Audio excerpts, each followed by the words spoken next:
नमस्कार दोस्तों, स्वागत है आपका सिविल्स एजुकेशन में। हम लोग टेस्ट नंबर कौन सा कर रहे थे? ये 6वां टेस्ट चल रहा है, ठीक। और 1 से 30 हम लोगों ने कर लिया था। आज 31 से 60 करेंगे, ठीक है। और वीडियो को प्लीज़ 1.25x पर देखा ताकि समय थोड़ा आप लोगों का बच सके। अब चलिए जल्दी से क्वेश्चन पर बढ़ते हैं। 31 करना है ना आज से? ठीक है, 31 स्क्रीन पर पूरा दिख रहा है ना आप लोगों को? ओके, ठीक। 31 पढ़िए। हाल ही में इस इंग्लिश वर्जन को भी थोड़ा सा दिखा दूँ। हाल ही में तपोवन विष्णुगढ़ जल विद्युत परियोजना समाचारों में थी। ये किस वजह से न्यूज़ में थी ये भी हम लोग देख लेंगे, और किस नदी पे बनाया जा रहा है। इंपॉर्टेंट क्वेश्चन है, ठीक, इंपॉर्टेंट क्वेश्चन है। ये हाइड्रो इलेक्ट्रिक पावर प्लांट है, ठीक है। मतलब ये थर्मल से, कोल से बिजली ना बना के पानी को या स्टीम को गिराते हैं टरबाइन पर, वो कॉन्सेप्ट होते हैं इसमें हाइड्रो इलेक्ट्रिक के। तो ये किस नदी पे है? पहले तो ये देख लेते हैं। ये धौली गंगा पे है, ठीक है। धौली गंगा कहाँ पे है? ये उत्तराखंड में है, उत्तराखंड। और एक चीज़ और आप लोग बताइए, आपने पंचप्रयाग पढ़े हैं ना? पंचप्रयाग, उसमें से बताइए धौली गंगा, धौली गंगा प्लस अलकनंदा। अलकनंदा आपको पता है हर प्रयाग में कॉमन है। धौली गंगा प्लस अलकनंदा ये कहाँ पे, किस प्रयाग में मिलती हैं? जल्दी से बताइए। चलिए हम लोग देख ही लेते हैं जल्दी से, ठीक। ये देखिए, ये पंचप्रयाग है। जल्दी से इसको स्क्रीनशॉट ले लीजिए और देखते रहिएगा। धौली गंगा इस नदी की बात हो रही है। यहीं पे ये विष्णुगढ़ पावर प्लांट है, इसी नदी पे बना है। और ये जो आपको ब्लू कलर से दिख रहा है ये अलकनंदा है, ठीक। तो ये अलकनंदा और धौली गंगा ये किस प्रयाग पे मिल रहे हैं? विष्णु प्रयाग पे, ठीक है। विष्णु प्रयाग पे इसी के नाम पे पावर प्लांट भी है, यानी हाइड्रो इलेक्ट्रिक पावर प्लांट है। तो ऐसे ये पंचप्रयाग याद रखना कौन कौन सी नदी यहाँ पे मिलती हैं।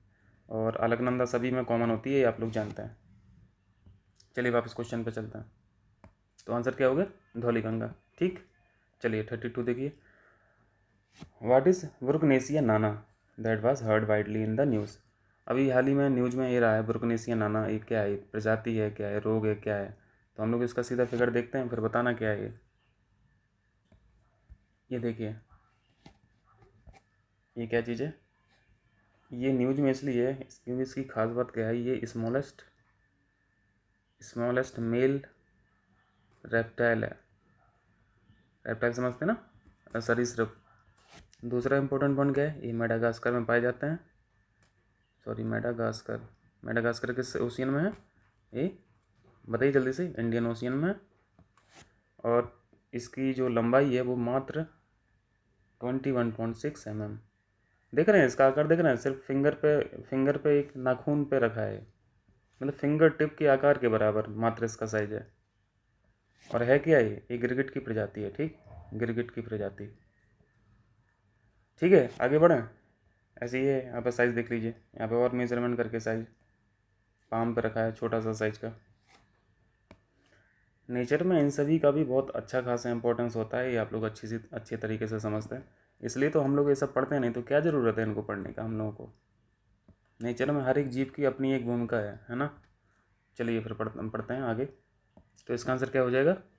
रिसेंटली डिस्कवर्ड चैमलियन, यानी हाल ही में खोजा गया गिरगिट, ठीक। आगे बढ़ें। चलिए 33 देखिए। मैचिंग का क्वेश्चन है, करंट का क्वेश्चन है, वेरी वेरी इंपॉर्टेंट भी है, क्योंकि एक क्वेश्चन दो क्वेश्चन हमेशा बुक और ऑथर से आते हैं, आप लोगों को अच्छी तरीके से पता है। तो अभी यदि कोई याद हो तो मिलाइए, अगर नहीं याद हो तो चलिए सीधा देखते हैं, हम लोग पिक्चर से देख लेते हैं तो थोड़ा सा याद रहेगा। यहाँ पे जो दलाई लामा की बुक है और मेघना पंत की जो बुक है, इन पर थोड़ा सा ज़्यादा ध्यान देना। इनका कोई खास इंपॉर्टेंट नहीं है। हंटर बिडेन की भी इम्पोर्टेंट है, क्योंकि ये प्रेसिडेंट साहब हैं यूएसए के, उनके सुपुत्र हैं हंटर बिडेन, ठीक, जो बिडेन के बेटे हैं। तो इसको देखिए, थोड़ा सा फिगर को देखिए ताकि दिमाग में थोड़ा सा छपे। दिख रहा ना आप लोगों को? ये देखिए, ब्यूटीफुल थिंग्स जो है अमायर, ये हंटर बिडेन की बुक है, ठीक। ये किसके बेटे हैं? ये जॉय बिडेन साहब के बेटे हैं, हंटर बिडेन, याद रखना। इनकी बुक का नाम है ब्यूटीफुल थिंग। दूसरी किताब है the little book of encouragement, very very important, Dalai Lama साहब की किताब है, ठीक, दलाई लामा साहब की। तीसरा देखिए, इनकी कोई खास इंपॉर्टेंट नहीं है, ठीक है, फिर भी एक बार नज़र रखे रहिए कि अनफिनिश्ड जो उन्होंने लिखी है वो प्रियंका चोपड़ा साहब, जोनास हो तो जोनास हो गई है ना, बरेली की कन्या चोपड़ा से जोनास भी बन गई हैं। ये देखिए लास्ट वाली है the terrible horrible very bad and good news, मेघना पंत की। ये भी इंपॉर्टेंट है, इसकी स्टोरी, इसकी सिनॉप्सिस पढ़ना बड़ी अच्छी सी है। खैर इतना समय हम लोग को कहाँ मिलेगा कि एक मैगज़ीन पढ़ें, तो एटलीस्ट हम लोग क्या है सिनॉप्सिस तो पढ़ ही सकते हैं ना कि इस बुक में अंदर लिखा क्या है, किसके बारे में चर्चा हुई है। तो 4 किताब का नाम याद रखना, 4 में से कम 3 तो रख ही ना, इसको चाहो तो हटा सकते हो। ठीक है, चलो क्वेश्चन पर चलें वापस। तो अब जल्दी से मैच करा दीजिए। ब्यूटीफुल थिंग्स किसका देखा अभी आपने? हंटर बिडेन साहब का देखा ना, तो बी का 3 लगा दीजिए, एक ही ऑप्शन मैच कर रहा है। मतलब इन सब में आप जानते हैं कि अगर एक भी आपको आ गया तो काफ़ी फिट बैठ जाता है कभी कभी, क्योंकि एक एक ऑप्शन ही दिया रहता है। और दलाई लामा साहब की कौन सी बुक थी? The little book of encouragement, Dalai Lama, very very important किताब है। ठीक है, याद रखना, ये 3 किताब बिल्कुल याद रखना। तो इसका आंसर डी हो गया। ठीक है, अब आप लोग मिला लेना, थोड़ा सा पॉज कर लेना और अच्छे से देख लेना। ठीक, चलिए 34 देखिए। फरवरी 2021 में सबसे पहले ज्ञात जीवित जानवर डिकिन्सोनिया के जीवाश्म में पाए, फॉसिल पाएंगे इस जानवर के, कहाँ पे पाए गए ये इंपॉर्टेंट है। और ये क्या है, मतलब ये कौन सा जानवर है।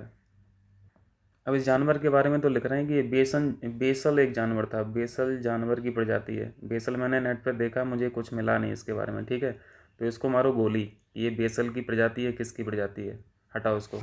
डिकिन्सोनिया का बस ये डिकिन्सोनिया का नाम याद रखना कि यहाँ भी हाल ही में जीवाश्म पाए गए। और भीमबेटका का जो क्षेत्र है, भीमबेटका की जो गुफाएं हैं यहाँ पे इसके इसके फॉसिल्स अभी पाए गए हैं। ठीक है, भीमबेटका के बारे में आप लोग जानते होंगे, वर्ल्ड फेमस है और ये वर्ल्ड हेरिटेज साइट में भी लिस्टेड है। ठीक है, और इस जानवर के बारे में बताया जा रहा है कि ये वर्ल्ड ओल्डेस्ट एनिमल की कैटेगरी में आता है, मतलब इस प्लैनेट का सबसे पुराना जीव जिसके अभी हाल ही में क्या मिले हैं, फॉसिल्स मिले हैं। तो याद रखना भीमबेटका, इसके फिगर चाहो तो देख सकते हो, पर उस फिगर से हम लोग कुछ ज़्यादा कुछ समझ नहीं पाएंगे। देखिए ये मैंने न्यूज़पेपर से कटिंग ली है, बट इम्पोर्टेंट है। ठीक है, fossils of Dickinsonia found at Bhimbetka, ये इसके फॉसिल्स के साइन मिले हैं। अब इससे हम लोग क्या समझें कौन सा जानवर है। ये है, ये देखिए, ये ऐसे लग रहा है जैसे थंब इम्प्रेशन हो, है ना। मतलब शेप में और दिखने में ऐसा लग रहा है ना। तो बस याद रखना, जस्ट फैक्ट है, और इसमें ज़्यादा हम लोग क्या सीख सकते हैं। ये कहाँ पे पाए गए? भीमबेटका रॉक शेल्टर में, ठीक, गुफाओं में जो भीमबेटका की हैं। अब बढ़े आगे, इतना बहुत है ना। और भीमबेटका कहाँ है? एमपी में, आपको पता है। 35 देखिए, in which state of India prime minister laid the foundation stone of Maharaja Suhel Dev memorial and development work of Chittaura lake in February 2021। ठीक है, तो ये जस्ट फैक्ट है, आपको याद रख लेना है। भारत के किस राज्य में महाराजा सुहेलदेव स्मारक और चित्तौरा झील के विकास कार्य की आधारशिला रखी? यूपी में रखी गई आधारशिला, इसलिए इम्पोर्टेंट हो जाता है, नहीं तो कोई खास इम्पोर्टेंट नहीं है। यूपी में कहाँ पे? बहराइच में। ठीक है, बहराइच में। इस झील के बारे में एक फैक्ट है, वो थोड़ा सा याद रखना है, क्योंकि हो सकता है कि अष्टावक्र झील को और किस नाम से जाना जाता है, किसे अष्टावक्र लेक के नाम से जानते हैं, तो वो चित्तौरा झील हो जाएगी। तो इसका दूसरा नाम भी याद रखें। सॉरी, यहाँ पे लिख दे रहा हूँ मैं, अष्टावक्र झील। ठीक है, तो इसका दूसरा नाम है, याद रखना। यूपी के वजह से हम लोगों को इस तरह के मतलब ये 2 कौड़ी के फैक्ट पढ़ने पड़ते हैं, नहीं तो किसी का दूसरा नाम पूछने का क्या मतलब है। मतलब यूपीएससी के लिए खास इंपॉर्टेंट नहीं होता, पीसीएस के लिए होता है। तो याद रखना, क्या कर सकते हैं, अष्टावक्र झील जो है चित्तौरा झील को बोलता है। चलिए 36 देखिए, परमाणु रिएक्टर में मंदक समझते हैं आप, मॉडरेटर के संदर्भ में निम्नलिखित में कथनों में विचार कीजिए। मंदक के बारे में बताना है। ठीक है, और मंदक कहाँ यूज होते हैं आपको पता है, न्यूक्लियर प्लांट में यूज होते हैं, न्यूक्लियर रिएक्टर्स में यूज होते हैं। इनका फंडा क्या होता है, इनका फंक्शन क्या होता है, पर्पज क्या होता है। बेसिक से क्वेश्चन है, बट आप लोगों ने कई बार पढ़ा होगा, तो बता दीजिए जल्दी से। देखिए, जो परमाणु रिएक्टर्स में इसमें जो फ्यूल यूज होता है आप लोगों को पता होगा, यूरेनियम 235 का यूज करते हैं ना। तो है क्या, इसमें भी तो प्रोटॉन इलेक्ट्रॉन है ना, सॉरी प्रोटॉन और न्यूट्रॉन के न्यूक्लियस में है, और बाहर इलेक्ट्रॉन घूम ही रहा है। तो ये जो न्यूट्रॉन है यहाँ पे, जो मैं इसको मिटा दे रहा हूँ, कन्फ्यूजन हो रहा। ये जो न्यूट्रॉन है किसका? यूरेनियम 235 का। जब इस पर न्यूट्रॉन का स्ट्राइक किया जाता है ना, यूरेनियम 235 के न्यूट्रॉन पे, या फिर ये कह लीजिए कि नाभिक पे, तो इससे जो न्यूट्रॉन रिलीज होते हैं वो बहुत फास्ट न्यूट्रॉन होते हैं, उसे फास्ट न्यूट्रॉन बोलते हैं, फास्ट न्यूट्रॉन। मैं देखो उसको फिगर के माध्यम से थोड़ा सा समझा दे रहा हूँ, क्योंकि यहाँ पे समय लग जाएगा। मैं इसको जूम कर ले रहा हूँ और यहाँ पे थोड़ा बताने की कोशिश करता हूँ। देखो ऐसा होता है, एक स्लो न्यूट्रॉन होता है, स्लो न्यूट्रॉन, ठीक है। ये यूरेनियम 235 का न्यूक्लियस है, ठीक है, यूरेनियम 235 का न्यूक्लियस है। जब इस पे स्ट्राइक करता है तो इससे 2 न्यूट्रॉन निकलते हैं, ठीक है। 2 का मतलब मैं डेटा में 2 नहीं बता रहा हूँ, मतलब ये फिगर के हिसाब से बता रहा हूँ। जैसे ऐसे यहाँ पर न्यूट्रॉन निकले, ठीक, इन न्यूट्रॉनों को बोलते हैं फास्ट न्यूट्रॉन। हम लोगों को इसी की मोशन को कंट्रोल करना होता है मॉडरेटर के माध्यम से, ठीक है। तो यहाँ पे हम लोग क्या करते हैं, यहाँ पे एक मॉडरेटर लगा देते हैं, चाहे वो ग्रेफाइट हो, चाहे वो बेरिलियम हो, चाहे वो या फिर D2 हो, यार भारी जल हो। तो इसके माध्यम से हम लोग मॉडरेटर के माध्यम से इन जो फास्ट न्यूट्रॉन है इनकी गति को हम लोग क्या कर रहे हैं, कंट्रोल कर रहे हैं, ताकि आगे आगे का जो फिजन रिएक्शन है या विखंडन वाली प्रक्रिया है उसको कंट्रोल किया जा सके। बस इतना सा फंडा होता है, ठीक। इससे ज़्यादा हम लोग को समझना भी नहीं, इंजीनियरिंग थोड़ी ना कर रहे हैं यार। चलिए वापस क्वेश्चन पे चलते हैं। तो इसका आंसर क्या हो जाएगा, मॉडरेटर न्यूट्रॉन की गति को मंद करने में मदद करता है। आपने देख लिया, ठीक है, तो ये सही है। दूसरा पॉइंट है ग्रेफाइट, भारी जल और बेरिलियम और भी होते हैं मॉडरेटर, सिर्फ यही 2 नहीं है। आमतौर पर मतलब ये नॉर्मली इन्हीं को यूज करते हैं, उपयोग होने वाले मंतक हैं, ये भी ठीक है। तो इसके आंसर दोनों हैं, ठीक है। आगे बढ़ें, चलिए 37 देखिए, जस्ट फैक्ट है पर इम्पोर्टेंट है। एक्स किरणें पहली बार किसके द्वारा पाई गई और उत्पन्न की गई थी।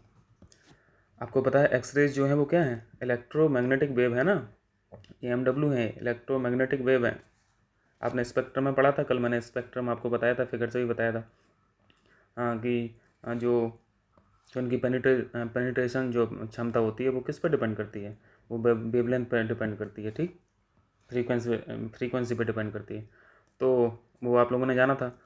यहाँ पे जस्ट फैक्ट ये है कि ये प्रोड्यूस किसने किए हैं और ऑब्जर्व किसने किए हैं। तो वो साहब जो थे वो WC रोंटगेन थे, ठीक है। बाकी ये इलेक्ट्रोमैग्नेटिक वेव का हम लोगों ने कल अच्छे से डिस्कशन किया था, वो पिछले टेस्ट में है, दोबारा करने का कोई मतलब नहीं है यहाँ पे, क्योंकि समय फालतू में किल होगा ना। चलिए 38 देखिए, 38 में है, ये भी देखो आसान सा क्वेश्चन है, मैचिंग कराना है। बचपन में बहुत ट्रिकें हम लोगों को रटाई गई थी, ईंट पर नाचे वगैरह। तो वो जो फॉर्मूला है ईंट पर नाचे वो आज भी काम करता है ना, ईंट पर नाचे, यानी इलेक्ट्रॉन की खोज जो है वो टॉमसन ने की थी और प्रोटॉन की खोज जो है वो रदरफोर्ड ने की थी। तो यहाँ पर थॉमसन साहब हैं, मतलब ये हैं। तो इसके इलेक्ट्रॉन इसकी खोज किसने की, इसकी खोज किसकी खोज की थी, इलेक्ट्रॉन की खोज की थी थॉमसन साहब ने। तो ये तो सही मैच है। दूसरा है ये हिदेकी युकावा, ये गलत मैच है, ठीक है। इन्होंने एटॉमिक फोर्स के बारे में बताया है, एटॉमिक फोर्स के बारे में, एटॉमिक फोर्स। तीसरा ऑप्शन है जो है Victor Francis Hess, very very important है, ठीक है, कॉस्मिक कणों की खोज इसने की, इन्होंने की थी। और अब्दुल सलाम साहब जो थे इन्होंने इलेक्ट्रोवेव यूनिफिकेशन थ्योरी, ये भी इंपॉर्टेंट है, नई चीज़ है। पर हम लोग इसको डिस्कशन करने का कोई अभी यहाँ पर रोल नहीं है। देखो इसके बारे में हम लोग पढ़ के क्या करेंगे, बहुत इंपॉर्टेंट नहीं है। तो इस क्वेश्चन को हम लोग जल्दी जल्दी से करते हैं, इस तरह के क्वेश्चन जिनमें थोड़ा सा कॉन्सेप्ट होगा उसको कॉन्सेप्चुअली देख लेंगे और बाकी जल्दी से बढ़ जाएंगे आगे। जहाँ पे जो इंपॉर्टेंट है मैं वो आपको बताते रहूँगा। ये कॉस्मिक किरण है, ये इलेक्ट्रोमैग्नेटिक वेव नहीं है, ठीक है, ये स्पेक्ट्रम में नहीं आती हैं, ये अदर देन इलेक्ट्रोमैग्नेटिक वेव है। चलिए 39 देखिए, इसका आंसर क्या हो गया, गलत मैच, बी ऑप्शन गलत मैच है, गलत पूछा ना, गलत मैच बी ऑप्शन है। 39 देखिए, वह प्रकाशीय परिघटना यानी ऑप्टिकल फिनोमिनन जिसमें कोई दूर की वस्तु अपनी वास्तविक स्थिति से ऊपर उठी हुई दिखाई देती है। मिराज इफेक्ट आप लोगों ने पढ़ा होगा, मिराज इफेक्ट है ना, तो मिराज इफेक्ट ही है। तो ये नॉर्मली जो मिराज इफेक्ट है वो कहाँ पे आपको देखने को मिलता है, आपको डेजर्ट में देखने को मिलता है या फिर लॉन्ग रोड साइड मिलता है, गर्मियों के दिनों में लॉन्ग रोड इस तरह की जगह पे मिलता है और गर्मियों में ही मिलता है। इसको डिसेप्टिव फिनोमिनन बोलते हैं, पता है, धोखे देने वाली, क्योंकि कन्फ्यूज हो जाता है ना आदमी कि सामने पानी भरा है कि ये मिराज इफेक्ट है, ऐसे लगता है जैसे पानी का तालाब में पानी भरा हो रोड पे, आपने कई बार देखा होगा। डिसेप्टिव फिनोमिनन बोलते हैं इसे, डिसेप्टिव फिनोमिनन। या ज्योग्राफी की भाषा में यदि कहना चाहें तो ये कब होता है, ये टेम्परेचर इन्वर्जन की स्थिति होती है ना, जब टेम्परेचर इन्वर्जन, सॉरी, आपने ज्योग्राफी में पढ़ा होगा, टेम्परेचर यानी तापमान व्युत्क्रम पढ़ा है ना। इस स्थिति में ये चीज़ें होती हैं और इसमें मोटा मोटा समझ लेते हैं हम लोग। जैसे क्या है, जो एयर की जो परतें हैं इसमें क्या है, ये वेरिंग डेंसिटी की हैं, अलग अलग डेंसिटी की हैं, अलग अलग डेंसिटी के होने के कारण, अलग अलग घनत्व होने के कारण इन परतों में क्या होता है, रिफ्रैक्शन हो जाता है। तो रिफ्रैक्शन से मिराज इफेक्ट हम लोगों को दिखता है, ठीक है। तो इसका आंसर क्या है, सुपीरियर मिराज है। इन्फीरियर सुपीरियर के बारे में हम लोग और कभी डिस्कस करेंगे, अभी बस इतना ही समझ लीजिए कि टेम्परेचर इन्वर्जन जब होता है उस समय पे सुप्रिय मिराज होता है, और नॉर्मल कंडीशन में मतलब नॉर्मल टेम्परेचर जो होता है उसमें निम्न मिराज होता है। समझे? मतलब टेम्परेचर इन्वर्जन की स्थिति में ही उच्च मिराज होगा, बाकी नॉर्मल कंडीशन में निम्न मिराज का होता रहता है। इसको क्या बोलते हैं? तापमान व्युत्क्रमण। ज्योग्राफी में आप लोगों ने पढ़ा होगा। चलिए आगे करते हैं। 40 देखिए, परमाणु घटकों के संदर्भ में निम्नलिखित में से कौन सा कथन सही नहीं है? ये परमाणु घटक क्या पूछना चाह रहे हैं? Following statement about constituent of an atom. Atom के बारे में बताना है।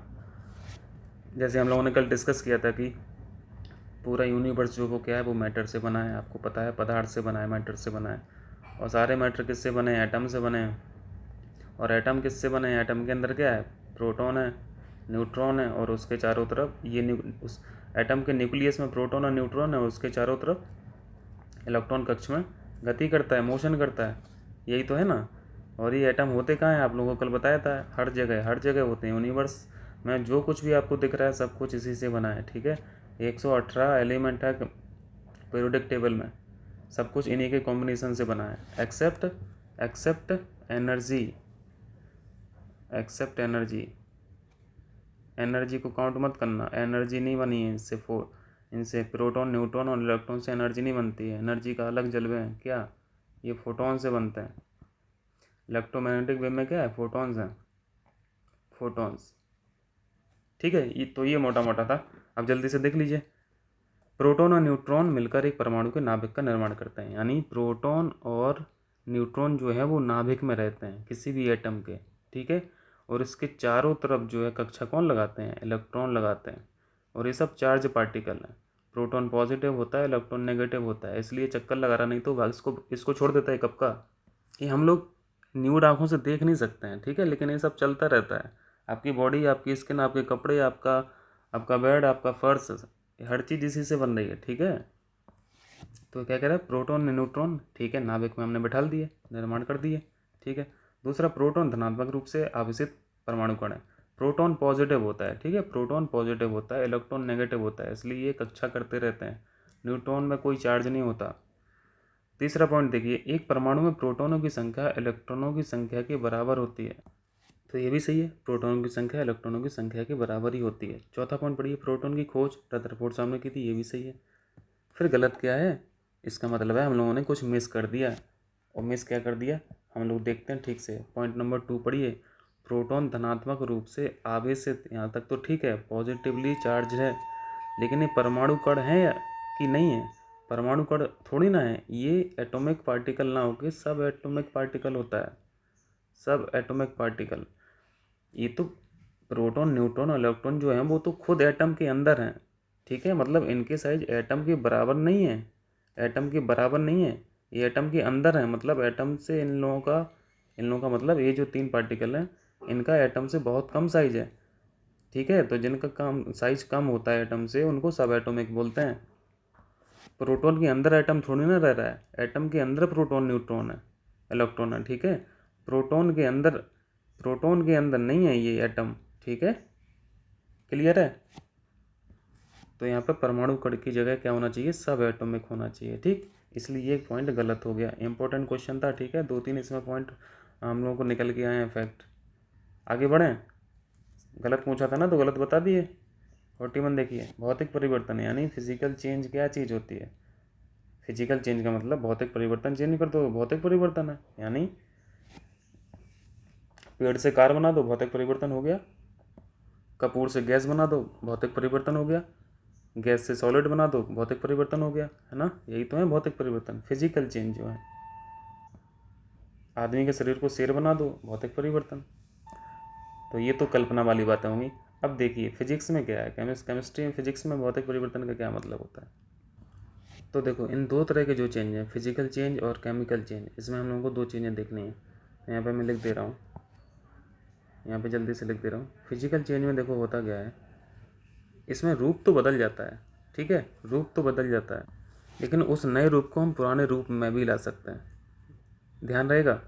यानी हम उसका उसका फिजिकल अपीयरेंस तो चेंज कर दे रहे हैं, लेकिन हम उसको वापस पुराने अपीयरेंस पे भी ला सकते हैं, तो वो फिजिकल चेंज हो जाएगा। जैसे हमने पानी को गर्म किया और ये वेपर बन गई। ठीक है, तो हम वेपर को कंडेंस करा के, संघनित करा के फिर से पानी बना सकते हैं ना। तो हम पुराने रूप से H2O से वेपर गए और वेपर से फिर H2O पे आ गए, यानी हम H2O से वेपर बना सकते हैं, वेपर से H2O भी बना सकते हैं। इस तरह के जो चेंजेस होते हैं उसको बोलते हैं फिजिकल चेंज, ठीक है। केमिकल चेंज वो होते हैं जिनमें एक नई ही चीज़ बन जाती है और उसको हम पुराने रूप में वापस नहीं ला सकते हैं, ठीक। तो ये केमिकल चेंज होते हैं, तो ये सबसे खतरनाक हैं, ये अच्छे हैं। केमिकल चेंज में जैसे क्या हो जाएगा भाई, अपने एक लकड़ी है, चूल्हे में लगा दी, लकड़ी को जल गई, खाना बना लिया, लकड़ी कोयले में बन गया, कन्वर्ट हो गया। तो कोयले से वापस लकड़ी बना सकते हो? नहीं बना सकते हो, क्योंकि केमिकल चेंज है, ठीक। तो यहाँ पे जल्दी से बता दीजिए कौन सा चेंज है, फिजिकल चेंज कौन सा है। ईंधन का जलना, ईंधन जल गया, लकड़ी कोयला बन गई, फिर थोड़ी ना उसका ईंधन थोड़ी ना बना होगी। एक बार डीजल जल गया, पेट्रोल जल गया तो जल गया, तो ये केमिकल चेंज है। दूध का खट्टा होना, अब खट्टा हो जाएगा तो फिर से दोबारा थोड़ी ना सही कर पाओगे, ये भी गलत है।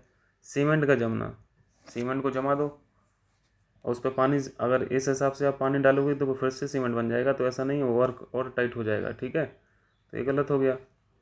इसका मतलब क्या है, केमिकल चेंज जो है वो परमानेंट टाइप के चेंज है, ठीक। रिसाइकल्ड चेंज नहीं है वो, रीऑर्गेनाइज चेंज नहीं है, हम वापस नहीं ला सकते हैं। जल में चीनी का घोलना, ये ठीक है, जल में आपने चीनी घोल दी है तो हम चीनी और जल को सेपरेट कर सकते हैं, ठीक है। तो इसका आंसर क्या हो गया, भौतिक परिवर्तन, सी ऑप्शन सही है। चलिए 42 देखिए। प्रोटीन बहुलक का उदाहरण है। बहुलक समझते हैं ना, जैसे केमिस्ट्री मोनोमर पढ़े होंगे ना, 1 अलग, इन सभी को जोड़ दो और ये सेम तरीके के हों, सेम तरीके के मोनोमर जब एक साथ जोड़ दोगे तो ये बहुलक बन जाता है। और हम लोग तो बहुलक की दुनिया में ही रह रहे हैं। आज का जो दुनिया है वो क्या है, वो वो बहुलक की दुनिया है, यानी हम लोग जीवन जी रहे हैं जो चारों तरफ बहुलक ही बहुलक है। पॉलीथीन के दुनिया में रह रहे हो ना, प्लास्टिक की दुनिया में रह रहे हो ना, यही सब तो बहुलक हैं। कहते हैं कि पेन से लेके, अभी जिस पेन से मैं लिख रहा हूँ और जिस पेन से आप लिख रहे हैं, उस पेन से लेके यूएसए ने तो झंडा गाड़ा है ना अपना, कहाँ पे, मून पे, वो भी प्लास्टिक का है, वो भी प्लास्टिक का झंडा गाड़ा है। पॉलीमर का फ्लैग लगा है वहाँ पे, कपड़े का थोड़ी ना लगा है जो उड़ रहा है, 2 दिन में ख़राब हो जाता। पॉलीमर का लगा, यानी पेन से लेके पॉलीमर तक, पेन से लेके मून पे जो फ्लैग लगा है यूएसए का, सब कुछ पॉलीमर है। इसलिए कहते हैं आज जो हम लोग जी रहे हैं दुनिया, जिस दुनिया में हम लोग जी रहे हैं वो क्या है, द वर्ल्ड ऑफ पॉलीमर बोलते हैं। तो प्रोटीन बहुलक का उदाहरण है, ये ठीक है। कारण देखिए, बहुलक अणुओं की लंबी, इंग्लिश में पढ़ लीजिए दिक्कत हो रही तो, पुनरावृत्त श्रृंखलाओं से बने पदार्थ हैं। देखो यहाँ पे लॉन्ग लिखा है और रिपीटिंग चेन्स लिखा है, जो मैंने बताया था ना, आपने बहुत सारे मोनोमर ले लीजिए और इनको अटैच कर दीजिए, लेकिन ये सेम होना चाहिए, रिपीटिंग चेन होनी चाहिए। देखो रिपीट हो रहे हैं, same same same same same monomer, same monomer, इन सबको जब इकट्ठा कर देंगे, पॉलीमराइजेशन कर देंगे तो ये बहुलक बन जाएगा। तो ये भी ठीक है, ये भी ठीक है, और उसको एक्सप्लेन भी सही कर रहा है, ठीक। इस खिचड़ी को हम डिलीट कर दें थोड़ा, इसका आंसर ये हो गया। चलिए 43 देखिए। उत्परिवर्तन का सिद्धांत जस्ट फैक्ट है, याद रख लीजिए, ठीक है। थ्योरी ऑफ म्यूटेशन जो है जस्ट फैक्ट सिर्फ हम लोगों के लिए, बाकी जो बोटानिस्ट है, साइंटिस्ट हैं, उनके लिए तो एक बहुत बड़ी अचीवमेंट है। आपने एक थ्योरी और पढ़ी होगी, नेचुरल सिलेक्शन।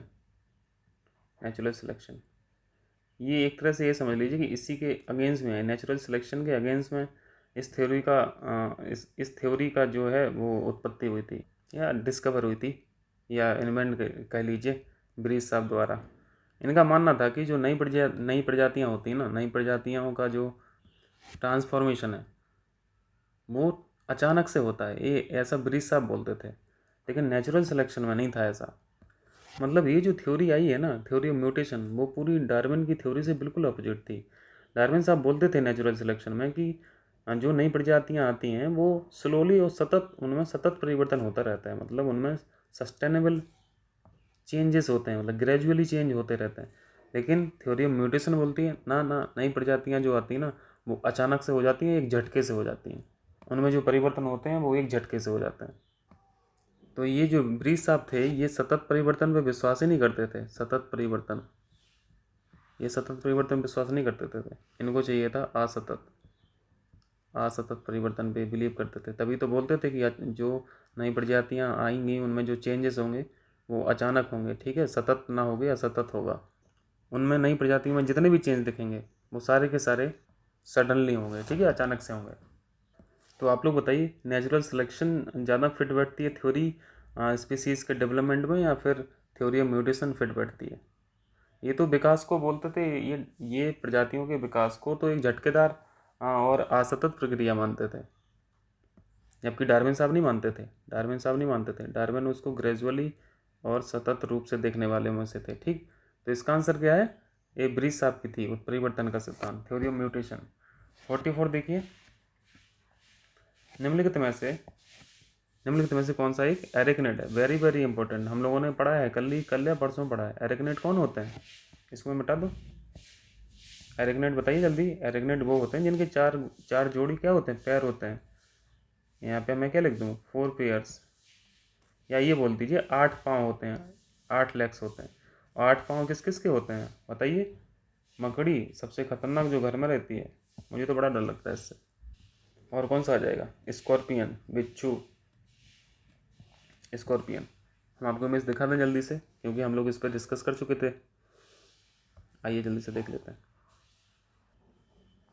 ये देखिए, ये जो पूरा ग्रुप है ना, वो आर्कनेट्स का है, आर्कनेट्स, ठीक है। अब यहाँ पे देख लीजिए कौन कौन सी आपको यहाँ पे दिख रहे हैं स्पीसीज। यहाँ पे जिनके भी आप पाँव गिनेंगे ना, सबके 8 ही रहेंगे, ठीक है। इसको नहीं जोड़ लेना पाँव, ये उनके एंटीना होते हैं, इनको एंटीना बोलते हैं, ठीक। देखो ये बीटल दिख रहा है, ये बिच्छू दिख रहा है, ये मकड़ी दिख रही है, सारी मकड़ी और बिच्छू की प्रजातियाँ। तो ये इस वाले संघ में आती हैं, ठीक है, एरिकनेट्स में। इनके 4 जोड़ी पाँव होते हैं। तो चलें बढ़े आगे, चलिए। तो इसमें कौन सा आंसर हो जाएगा? एरिकनेट्स में 8 जोड़ी पाँव किसके होते हैं? मकड़ी के होते हैं। झींगर के नहीं होते हैं, झींगर के 6 होते हैं, टिड्डी के 6 होते हैं, मक्खी के 6 होते हैं। मतलब ये जो है वो इंसेक्ट प्रजाति के हैं, ठीक है, कीड़ा प्रजाति, इंसेक्ट प्रजाति बोलते हैं इसे, ठीक। चलिए 45 देखिए। 45 देखिए, आसान सा क्वेश्चन है, कठिन नहीं है। हाइपोक्सिया जो होती है, हाइपोक्सिया क्या है? ये देखो, एक एब नॉर्मल कंडीशन है, उसमें होता क्या है? ऑक्सीजन की सप्लाई बॉडी में कम हो जाती है, ठीक, यानी ब्लड में ऑक्सीजन की सप्लाई यदि कम है तो आप हाइपोक्सिया है। ये किसी बॉडी ऑर्गन में, मतलब किसी एक पार्ट में भी हो सकता है और पूरी बॉडी में भी हो सकता है। तो जल्दी से पढ़ लीजिए।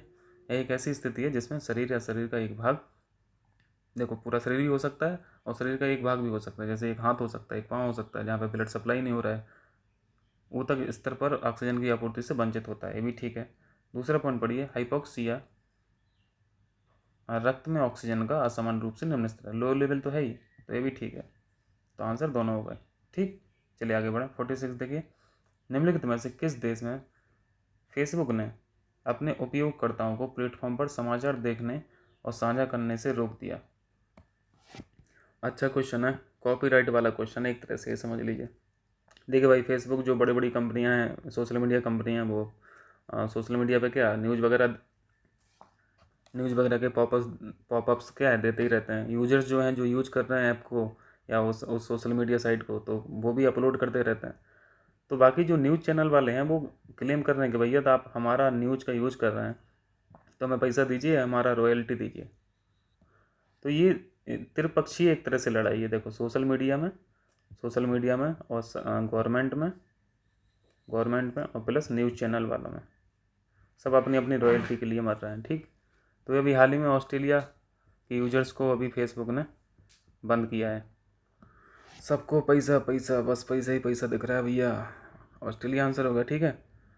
चलिए 47 देखिए, युद्ध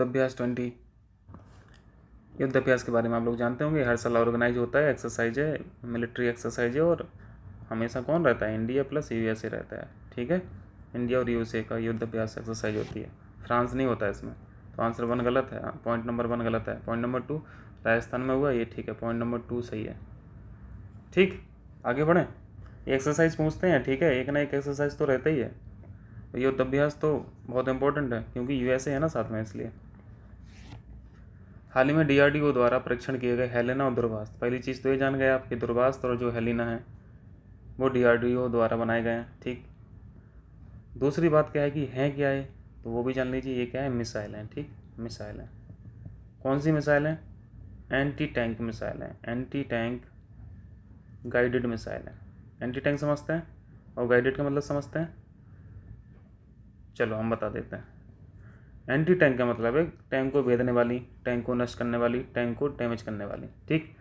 गाइडेड का मतलब होता है कि इसको आप एक बार लॉन्च होने के बाद भी कंट्रोल कर सकते हैं। ठीक है, नेट के माध्यम से, इंटरनेट के माध्यम से, कंप्यूटर के माध्यम से, जो भी आपका सिस्टम हो, आप अपने सिस्टम से एक बार लॉन्च होने के बाद मिसाइल को, मतलब दगने से पहले, ठीक है, फायर होने के बाद और हिट करने से पहले उसको आप कंट्रोल कर सकते हैं। इसका मतलब होता है गाइडेड मिसाइल।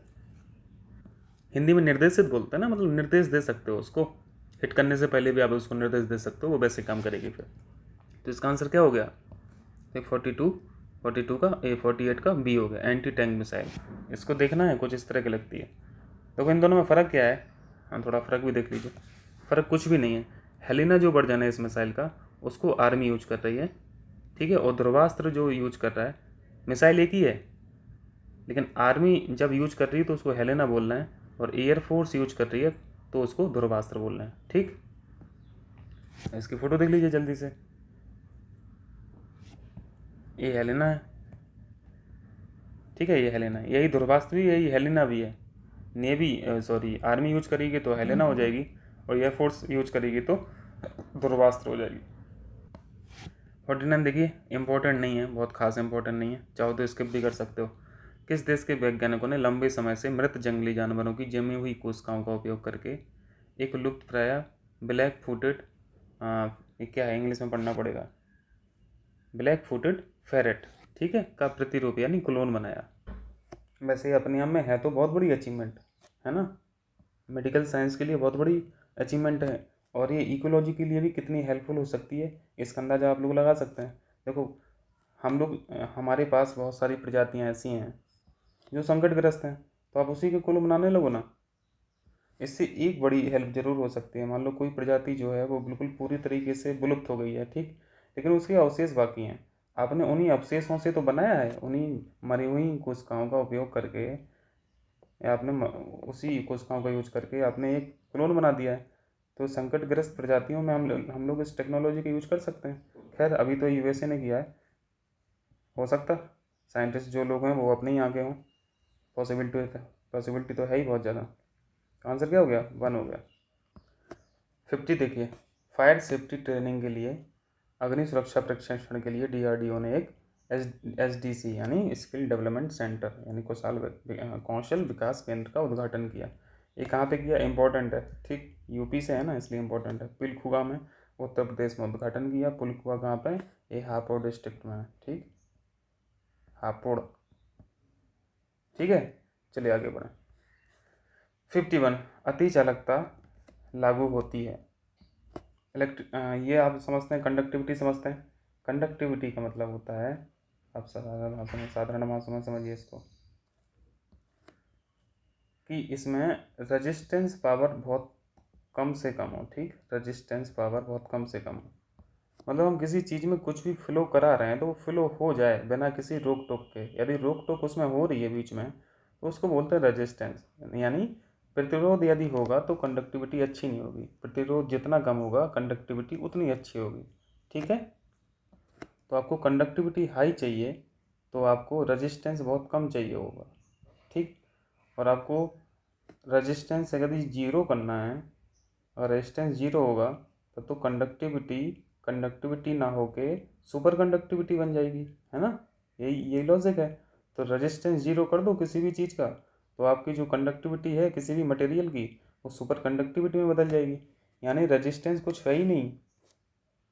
जैसे हम साधारण से चालकता के एग्जांपल देते हैं, तो एक स्टील की प्लेट है, ठीक है, एक स्टील की प्लेट है, हम उसको इस कोने पे गर्म कर रहे हैं, तो आसानी से हीट यहाँ पे पूरी प्लेट में फ्लो होती जाती है और पूरी प्लेट गर्म हो जाती है, ठीक है, कुछ देर बाद पूरी प्लेट गर्म हो जाती है। तो ये चालकता है, मतलब चालकता का ठीक ठाक एग्जाम्पल होता है। और यही चीज़ जिसमें जितना जल्दी हो जाए, जैसे आपने यहाँ पर हीट दी और विदिन 2 से 3 सेकंड 4 सेकंड में ये पूरी प्लेट गर्म हो गई, इसका मतलब हो जाता है कि भैया इसकी कंडक्टिविटी तो बहुत ही अच्छी है, ऐसा सिल्वर में होता है। अब यहीं पे हम एक लकड़ी का एग्जाम्पल लें, लकड़ी को आप एक कोने पे गर्म कीजिए तो इस कोने पे वो गर्म हो जाएगी क्या? नहीं होगी, वो उधर ही जलती रहेगी, हीट फ्लो हो ही नहीं पाएगी। इस मटेरियल, इस लकड़ी के जो मॉलिक्यूल्स हैं, पार्टिकल्स हैं, वो हीट फ्लो आगे नहीं होने देते हैं, ठीक है। इसलिए लकड़ी चालक ना होकर कुचालक बोलते हैं इसे। कंडक्टिविटी है ही नहीं है, रजिस्टिविटी बहुत ज़्यादा है। तो अति चालकता आप लोग समझ गए, सुपर कंडक्टिविटी। अच्छा, ये तो हम लोगों ने लॉजिक समझ लिया, मतलब कॉन्सेप्ट समझा है। इसका यूज कहाँ कहाँ कर सकते हैं तो देख लीजिए भाई। हमें कहाँ पर रेजिस्टेंस नहीं चाहिए बिल्कुल भी।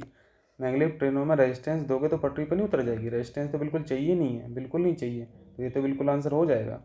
चुंबकीय प्रतिध्वनि इमेजिंग में देखो, इन सब का हम यूज वहीं पे करेंगे जहाँ पे हमें मतलब फ्रैक्शन ऑफ सेकंड का भी डिले नहीं चाहिए, लैग नहीं चाहिए। लैग तो बिल्कुल चाहिए ही नहीं है, ठीक है। तो मैग्लेव ट्रेनों में आप लोग मैग्लेव ट्रेनें समझते हैं ना, ये पटरी पर नहीं चलती हैं, पटरी से थोड़ा ऊपर चलती हैं। इनको हवा में चलने वाली ट्रेनें भी बोलते हैं, ठीक। तो इसमें भी हम यूज करते हैं सुपर कंडक्टिविटी, मैग्लेव ट्रेनों में भी यूज करते हैं। कम खपत वाली विद्युत लाइनों में, विद्युत लाइनों में तो बहुत ज़रूरी है। रजिस्टेंस ज़्यादा होगा तो वायर जल जाएगी, और रजिस्टेंस कम से कम होगा तो इलेक्ट्रिसिटी आराम से फ्लो करेगी वायर में, ठीक है, बिना किसी व्यवधान के। तो इसका आंसर डी हो गया। क्लियर है। चलिए 42 देखिए। 52 देखिए, डॉपलर प्रभाव का प्रयोग नहीं किया जा सकता है। सबसे पहले तो हम लोग डॉपलर प्रभाव समझ लेते हैं। देखो बहुत आसान सा है डॉपलर प्रभाव। ये कहते हैं कि कोई सोर्स है, साउंड का सोर्स है। साउंड का सोर्स मतलब जहाँ से आवाज़ आ रही है, यहाँ से आवाज़ आ रही है, और यहाँ पे कोई सुनने वाला एक आदमी है, ठीक। और ये जो सोर्स है साउंड का, वो इस तरह मूव भी कर रहा है, और एक आदमी को हमने यहाँ पे बैठा दिया, ठीक है। मतलब एक सोर्स के पीछे बैठा दिया और एक आगे, और इस आदमी के पास ये आवाज़ बढ़ते हुए आ रही है क्योंकि सोर्स इसी तरफ चल रहा है, इसी तरफ चल रहा है। तो ये डॉपलर साहब बोलते हैं कि इस साउंड की जो फ्रीक्वेंसी है ना, वो इसके पास अलग होगी और इसके पास अलग होगी। तो सही बात है। ये कहते हैं कोई सोर्स यदि ऑब्जर्वर के पास आएगा, नज़दीक आएगा, तो उसकी वेवलेंथ भी बढ़ जाती है, वेवलेंथ बहुत छोटी हो जाती है, बहुत कम हो जाती है, फ्रीक्वेंसी बहुत ज़्यादा बढ़ जाती है, ठीक है। लेकिन पीछे वाले ऑब्जर्वर के पास वेवलेंथ बढ़ जाएगी और फ्रीक्वेंसी घट जाएगी। फ्रीक्वेंसी घटने का मतलब आवाज़ अब देर से आ रही है, ठीक है। और फ्रीक्वेंसी बढ़ने का मतलब आवाज़ बहुत जल्दी जल्दी आ रही है। तो आवाज़ जल्दी जल्दी किसके पास आएगी? जिसके पास सोर्स आ रहा होगा साउंड का, और जिससे दूर जा रहा होगा सोर्स साउंड का, उस वहाँ पे फ्रीक्वेंसी कम रहेगी, यानी आवाज़ बहुत लेट आ रही है। तो डॉपलर साहब ने भी ट्रेन का एग्जाम्पल ही देके बताया था। इसको फिगर में देखिए तो और क्लियर हो जाएगा आपको। कहाँ गया? ये फिगर है, ये देखिए। इन्होंने एक सोर्स लिया जहाँ से साउंड उत्पन्न हो रहा है। ये ऑब्जर्वर भी है, मतलब एक आदमी यहाँ पे खड़ा किया, एक आदमी एक यहाँ पे खड़ा किया, और ये मूव कर रहा है, आगे की डायरेक्शन में कर रहा है। अब दूसरा फिगर देखिए, ठीक है, दूसरा फिगर देखिए। अब ये मूव कर चुका है आगे ट्रक, यानी साउंड सोर्स जो है वो आगे मूव कर चुका है। और यहाँ पे जो फ्रीक्वेंसी आपको दिख रही है, देखो पहली फ्रीक्वेंसी यहाँ पे, यहाँ पे, यहाँ पे, यहाँ पे, मतलब ऑब्जर्वर ए के पास और ऑब्जर्वर बी के पास बराबर बराबर फ्रीक्वेंसी थी, क्योंकि जो साउंड सोर्स था वो बिल्कुल बीचों बीच रखा था दोनों के लगभग, ठीक। अब ये देखिए, अभी आगे की तरफ मूव कर रहा है तो यहाँ पे फ्रीक्वेंसी कितनी ज़्यादा बढ़ गई है, आपको दिख रहा है फिगर में। और पीछे वाले ऑब्जर्वर के पास फ्रीक्वेंसी घट गई है। ये डॉपलर साहब इतना बोले हैं, ठीक है, इतना बताएं। और यहाँ पे जो वेवलेंथ है वो भी बहुत कम हो जाएगी, वेवलेंथ बहुत कम हो जाएगी। मैं दोबारा बना दे रहा हूँ, यहाँ से सही से बनाना है। यहाँ पे वेवलेंथ ऐसे बन जाएंगी बिल्कुल नज़दीक नज़दीक, यानी वेवलेंथ बहुत कम हो जाएगी। और यहाँ पे यदि हम वेवलेंथ बनाएं तो यहाँ पे वेवलेंथ ऐसे बनेगी। ऑब्जर्वर बी के पास साउंड की जो वेवलेंथ है वो इस कदर रहेंगी, ऑब्जर्वर ए के पास जो वेवलेंथ रहेगी वो ऐसे रहेंगी, ठीक है। क्लियर है। तो इसका जो यूज है वो एस्ट्रोनॉमी में हम लोग करते हैं, रेडार्स में बहुत ज़रूरी है, रेडार्स में भी करते हैं। वेलोसिटी प्रोफाइल मैनेजमेंट, ये देखो थोड़ा सा टिपिकल टॉपिक है, इस पर हम लोग नहीं जाते हैं फिलहाल, क्योंकि थोड़ा सा पढ़ना पड़ेगा, देखना पड़ेगा, तब हम लोग इसको समझ पाएंगे। कक्षा 12 में तो हम लोग खूब पढ़े हैं वेलोसिटी प्रोफाइल वगैरह। तो अभी ऐसी जस्ट फैक्ट याद कर लीजिए। और प्रयोग कहाँ नहीं किया जाता, क्वांटम कंप्यूटर्स में इसका कोई रोल नहीं है, तो क्वांटम कंप्यूटर याद रखिए, ठीक। चलिए 53 देखिए, इसको मिटा दें। 53 देखिए, एक कथन और कारण वाला क्वेश्चन है। इसमें गर्मी और शीत ऋतु के बारे में पूछा है, और कपड़े में पूछा कि कपड़े कैसे पहनना चाहिए। आपको पता है गर्मियों में कैसे कपड़े पहनना चाहिए। गर्मियों में हम लोग हल्के कपड़े पहनने चाहिए, सफ़ेद रंग के कपड़े पहनना चाहिए, यानी ऐसे कपड़े पहनना चाहिए जो हीट को एब्जॉर्ब ना करे। मैं गर्मी की बात कर रहा हूँ, ठीक है। गर्मी में कपड़े ऐसे पहनना चाहिए जो हीट को एब्जॉर्ब ना करे, रिफ्लेक्ट कर दे हीट को, ताकि अगर हीट ऊपर से गर्मी है, ऊपर से हीट भी अगर एब्जॉर्ब कर लिया गर्मी में, तब तो फेल हो जाएगा, अंदर ही अंदर मेल्ट होते रहोगे। और भाई सर्दी ऋतु में उल्टा हो जाता है। सर्दी ऋतु में हम लोग कैसे पहनना चाहिए, जो हीट को एब्जॉर्ब करे, क्योंकि बाहर सर्दी है और हीट यदि ऑब्जर्व कर लेगी बॉडी के कपड़े, तो थोड़ा सा और हीट आ जाएगी बॉडी में, तो थोड़ा सा रिलैक्स फील होगा। तो वही क्वेश्चन है, आसान सा क्वेश्चन है। ग्रीष्म ऋतु में यानी गर्मी के ऋतु में ग्रे और हल्के रंग के, ग्रे थोड़ी ना पहन दे, ग्रे या हल्के, हल्के को यहाँ पे देखिए, हल्के कपड़े का मतलब हिंदी में अलग सेंस है और इंग्लिश में अलग सेंस है। यहाँ पे डल कलर्ड लिख रहा है हल्के को, ठीक है, डल कलर्ड। तो ग्रे और डल कलर्ड जो है वो सर्दियों में पहनते हैं, गर्मियों में नहीं, क्योंकि ये हीट को एब्जॉर्ब करने वाली चीज़ें हैं, ठीक, ग्रे कलर। और कारण है ऐसे रंग ऊष्मा के अच्छे अवशोषक होते हैं। अवशोषक तो होते ही हैं, लेकिन हम लोग गर्मी में नहीं पहनेंगे अवशोषक वालों को, ठंडी में पहनेंगे। तो ये सही है, ये गलत है, आर सही है, ये डी ऑप्शन हो गया। 54 देखिए, इंपॉर्टेंट क्वेश्चन है क्योंकि कॉन्सेप्चुअल है। कौन सी गैस अक्रिय गैस नहीं है? पहले तो अक्रिय गैस समझ लीजिए क्या होती हैं। अक्रिय गैसों को अंग्रेजी में इनर्ट गैस बोलते हैं। पहली चीज़, लिखने की क्या ज़रूरत है, यहाँ लिखा तो है इनर्ट गैस, ठीक है। इनर्ट गैस का मतलब है, देखो शब्द के शाब्दिक अर्थ, जो इस शब्द का शाब्दिक अर्थ है वो तो आपको समझ में आ रहा होगा। ये क्रियाएं नहीं करती हैं, लेकिन क्रियाएं करती तो नहीं है, लेकिन किससे, किसी भी चीज़ से क्या, तो इसमें क्रिया किस किस से चीज़ से नहीं करती हैं, वो कुछ भी हो सकता है, यानी वो कोई भी कंपाउंड हो सकता है। कंपाउंड में वो मेटल हो सकते हैं, मेटल में वो लिक्विड हो सकते हैं, ठीक है, और क्या हो सकते हैं बताइए, वो गैस भी हो सकती हैं।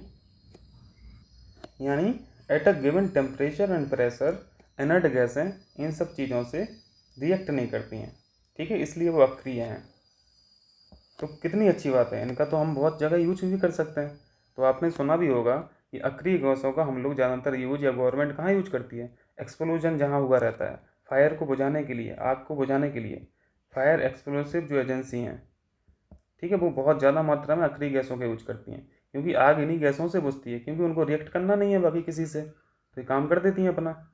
तो छिड़काव जो होता है वो अक्रिय गैसों का होता है, जहाँ पे बहुत बड़ी मात्रा में आग लगी होती है, ठीक है। तो फायर रिस्क के लिए हम लोग इसका यूज करते हैं, फायर रिस्क को कम से कम करने के लिए, क्लियर।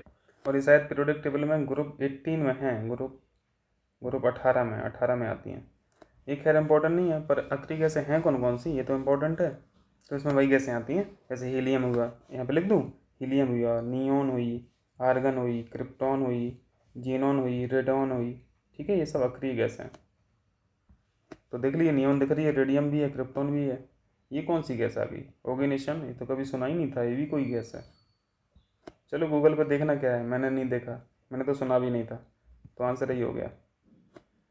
चलिए 55 देखिए, आसान सा क्वेश्चन है, मैचिंग का क्वेश्चन है। देखो कुछ रूट वर्ड्स याद रखा करो आप लोग, जैसे लैक्टोज है, लैक्टो, लैक्ट जो है ना वो रूट वर्ड है मिल्क का, ये लैटिन शब्द है लैक्ट, मिल्क का।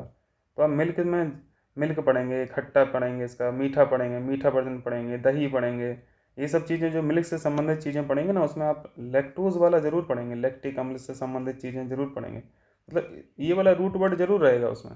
तो लैक्टिक एसिड कहाँ पे हो जाएगा, जल्दी से फिट बैठा दो, जो दूध वाली चीज़ है उसमें फिट बैठा दो, ये है बी का 3, तो बी का 3 एक हो गया, एक हो गया, ठीक है। और जल्दी से एक और कर लीजिए, जैसे एक रूट वर्ड है, आपने सिट्रस सॉरी एसिड पढ़ा होगा, सिट्रस, सिट्रस एसिड पढ़ा होगा ना, कहाँ पर पाया जाता है सिट्रस, एक खट्टे फलों में पाया जाता है ना। तो सिट्रॉन्स जो है ना, CITRON, सिट्रॉन, ये रूट वर्ड है, ये भी लेटिन शब्द है, इसका सिट्रॉन्स का मतलब होता है लेमन्स, नींबू। तो हमको रूट वर्ड्स भी याद रहेंगे तो हमको उसको एसिड भी पता चल जाएगा। तो यहाँ पे एस्कॉर्बिक एसिड जो है वो सिरके का होता है, मैलिक अम्ल आपको पता है सेब का है, और बाकी एथेनोइक अम्ल पपीता में मिला देना। इंपॉर्टेंट है, एथेनोइक हम लोगों को जल्दी से याद नहीं रहता है, तो इसको याद रखना। देखो जो याद है उस पर थोड़ी ना फोकस करना है, जो नहीं याद है उसको देखना है। तो इसका आंसर क्या हो जाएगा, ए का 4, सॉरी साहब एक मिस्टेक हो गई हमसे, माफ़ कीजिएगा। एथेनोइक एसिड जो है इसी को हम लोग एसिटिक एसिड बोलते हैं, एसिटिक एसिड, ये सिरका में पाया जाता है। तो ए का 1 है, ठीक है, ए का 1 है, तो इसका आंसर सी हो जाएगा, ठीक। बी का 3 दही आपको पता है, मैलिक एसिड आपको पता है सेब का है, और एस्कॉर्बिक एसिड जो है वो पपीता, अमरूद वगैरह में पाया जाता है, ठीक। तो डी का 4 हो गया। तो आंसर सी ऑप्शन। ठीक है, गलती के लिए माफ़ी। 56 देखिए, ये आप लोगों ने बहुत कॉमन सा क्वेश्चन है। 22 कैरेट सोने को शुद्ध रूप में देखा जाता के रूप में माना जाता है। 22 कैरेट को तो नहीं माना था, 24 कैरेट को माना जाता है। ठीक है, 24 कैरेट। इसकी स्पेलिंग कहीं KARATV लिखा है और कहीं CARATV, पर वो मैटर नहीं करता है कुछ भी, बस समझ में आना चाहिए। 24 कैरेट को हम लोग प्योर गोल्ड मानते हैं। ठीक है, यानी 100% गोल्ड, प्योर मेटल। ठीक है, लेकिन यहाँ पे 24% ये 22 कैरेट बोल रहे हैं। 22 कैरेट का मतलब होता है, देखो कैरेट में क्यों मेजर कर रहे हैं यार, इनको परसेंट में क्यों नहीं लिखा? तो इनका एक अलग तरीका है, देखो ये रिप्रेजेंट करने का तरीका है, पर उससे कन्फ्यूजन नहीं होना चाहिए।